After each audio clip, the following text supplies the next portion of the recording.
5.5 years ago, when the mother of all power outages struck, it plunged the world into darkness and pulled the plug on our suburban wonderland. Few of us survived the collapse that followed. As they say, shift happens. But some of us in the Shenandoah Valley pulled together. Places like Rochelle and Monticello became a beacon of hope in the enveloping chaos, and the unlikeliest people emerged to defend our little slice of sanity.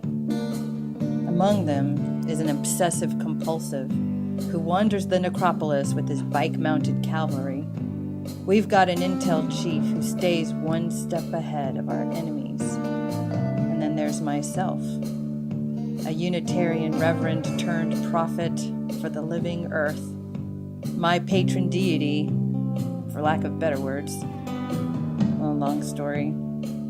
Yeah, I know, it sounds more like the setup for a punchline, but the sad thing is, we're the best thing going in a world without civil authority or Facebook. But the darkness is closing in. Our fanatical neighbors to the south are gearing up to turn us into compost. Plus, my patron has foreseen something that she can't explain, something terrifying. All I know is that I must forge into this heart of darkness, suburban Maryland, with this man and his bike-mounted cavalry to find the answers. I just wish I had Wiki to tell me how it will end.